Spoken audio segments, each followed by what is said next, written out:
साथियों नमस्कार, मैं हूं नीरज पटेल और आप देख रहे हैं नेशनल जनमत। इस देश में जाति एक कड़वी सच्चाई है। जाति के आधार पर तय होता है कि किसी व्यक्ति को कौन सा पद मिलेगा या नहीं। मान लीजिए पद मिलने के बाद कुछ आरोप लगे तो उन आरोपों की जांच होगी या नहीं, यह भी जाति से तय होगा। मान लीजिए आरोप सही भी साबित हुए, उसके बाद सजा क्या दी जाएगी, किस स्तर की दी जाएगी, ये सब कुछ जाति के आधार पर ही तय होता है। नेशनल जनमत कोई बात यूं ही नहीं कहता। इस खबर में जैसे जैसे आगे बढ़ेंगे मैं इस बात को पुष्ट कर दूंगा। दरअसल नेशनल जनमत के हाथ एक खबर लगी है। खबर के अनुसार एम्स गोरखपुर और एम्स पटना दो जगह के डायरेक्टर का पद संभाल रहे डॉक्टर गोपाल कृष्ण पाल ठाकुर समाज से आते हैं। तो इसमें खबर क्या है? खबर यह है कि डायरेक्टर साहब तो ठाकुर समाज से आते हैं, लेकिन उनके बेटे और बेटी ओबीसी यानी कि पिछड़े वर्ग से आते हैं। क्या यह संभव है? इस तथाकथित रामराज्य में सब कुछ संभव है। यह आरोप मेरे नहीं बल्कि एम्स गोरखपुर में सर्जरी विभाग के विभागाध्यक्ष डॉक्टर गौरव गुप्ता के हैं। वो भी उन्होंने थाना अध्यक्ष एम्स को प्रार्थना पत्र देकर के कहा है कि इन तीनों यानी कि एम्स के डायरेक्टर डॉक्टर गोपाल कृष्ण पाल, उनकी पत्नी प्रभाती पाल और बेटे ओरो प्रकाश पाल के खिलाफ एफआईआर दर्ज करो। किस मामले में? दरअसल डॉक्टर गौरव गुप्ता ने आरोप लगाए हैं कि डायरेक्टर पद का वेजा इस्तेमाल करते हुए डॉक्टर कृष्ण गोपाल पाल ने अपने बेटे ओरो प्रकाश पाल को 27 अप्रैल 2004 को एम्स गोरखपुर में माइक्रोलॉजी विभाग में एमडी के कोर्स में एडमिशन दिलवा दिया, वो भी ओबीसी नॉन क्रीमी लेयर का सर्टिफिकेट लगा करके। अब दो एम्स का चार्ज था तो एक जगह बेटे को एडजस्ट करवाया तो स्वाभाविक तौर पर दूसरी जगह बेटी को एडजस्ट करवाना पड़ेगा। तो पटना एम्स में फॉरेंसिक मेडिसिन डिपार्टमेंट में बेटी को सीनियर रेजिडेंट यानी कि एसआर के पद पर अपॉइंट करवा दिया। हालांकि डॉक्टर गौरव गुप्ता का आरोप है कि अगर मेरे आरोपों में दम नहीं है तो क्या वजह है कि मामले के तूल पकड़ते ही डायरेक्टर साहब के बेटे ने निजी कारणों का हवाला देते हुए अपना एडमिशन रद्द करवा लिया। इस तरीके से एक छात्र की सीट वैकेंट चली गई, मतलब एक छात्र का हक खा लिया। यह अलग मसला है, लेकिन महत्वपूर्ण मसला है कि ओबीसी नॉन क्रीमी लेयर का सर्टिफिकेट बन कैसे गया।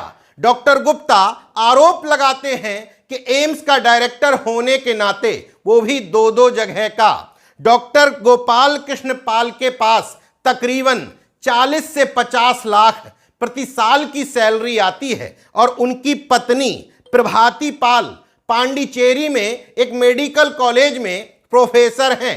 मतलब दोनों की सैलरी अगर जोड़ दी जाए तो 80 से 90 लाख रुपए दोनों को सैलरी मिलती है। इसके बावजूद ओबीसी तो छोड़िए, उसमें भी नॉन क्रीमी लेयर का सर्टिफिकेट इनका बन कैसे गया।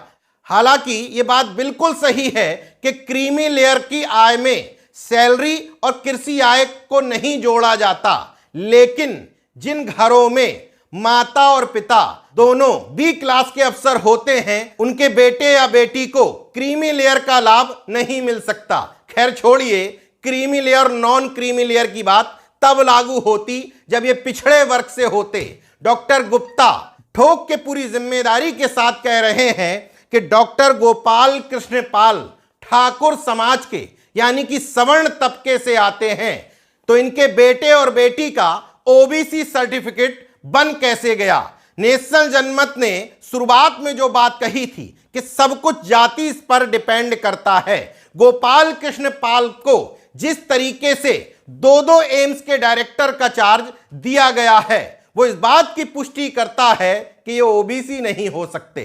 चलिए मान लीजिए कि ओबीसी होते हुए चार्ज मिल भी जाता, तो इतने गंभीर आरोप लगने के बाद 5 सितंबर को एफआईआर के लिए थानाध्यक्ष को कंप्लेंट दी गई थी, लेकिन आप मीडिया में खबरें खंगालते रह जाएंगे, कहीं कोई शोर शराबा नहीं। मीडिया में, देश में, सरकार में कोई सुगबुगाहट नहीं। इस बात से भी पुष्टि होती है कि डॉक्टर गोपाल कृष्ण पाल साहब ओबीसी तो कतई नहीं हो सकते। ओबीसी होते तो इतने आरोपों में कब के रगड़ दिए जाते। दूसरी बात, चलिए मान लेते हैं कि किसी तरीके से आप ये साबित करने में सक्षम हो गए कि दोनों पति पत्नी 80-90 लाख रुपए सैलरी उठाने के बावजूद क्रीमी लेयर के दायरे में नहीं आते, तो फिर आपको भरना चाहिए ईडब्ल्यूएस। गरीब सवर्णों को सरकार जब आरक्षण दे चुकी है तो बेवजह ओबीसी के आरक्षण में सेंधमारी क्यों करते हो? आरक्षित वर्ग को आरक्षण लेने पर गाली भी देते हो, खुद के छत्रत्व पर घमंड भी पाले हुए हो, और उसी ओबीसी वर्ग की सीटें खाने के लिए अपने बच्चे और बच्चियों को पिछड़े वर्ग का घोषित भी करार दे देते हो। आखिर ये दोहरा चरित्र लाते कहां से हो? एक बात की और जिम्मेदारी लेता हूं, देश के जातिवादी सिस्टम को देखते हुए पूरी जिम्मेदारी के साथ कह रहा हूं कि डॉक्टर गोपाल कृष्ण पाल ने डायरेक्टर का पद हासिल करने के लिए खुद को सवर्ण यानी कि ठाकुर बताया होगा, वरना एक जगह का तो चलो किसी सेटिंग से मिल भी जाता, 2 एम्स के डायरेक्टर की जिम्मेदारी उनको मिल ही नहीं सकती थी। बहरहाल इस पूरे मामले में केंद्र सरकार और राज्य सरकार दोनों को हस्तक्षेप करके इनके सर्टिफिकेट चेक कराने चाहिए, क्योंकि ओबीसी सर्टिफिकेट बिहार से बने हैं। नीतीश सरकार को हस्तक्षेप करना चाहिए, मोदी सरकार को जनता के सामने सच्चाई लानी चाहिए कि कहीं ओबीसी का हक छत्रत्व के गुमान में चूर इस तरीके के लोग खा तो नहीं रहे हैं। देखते रहिए नेशनल जनमत, जागरूक और सजग बने रहिए। जय विज्ञान, जय संविधान, जय लोकतंत्र। धन्यवाद।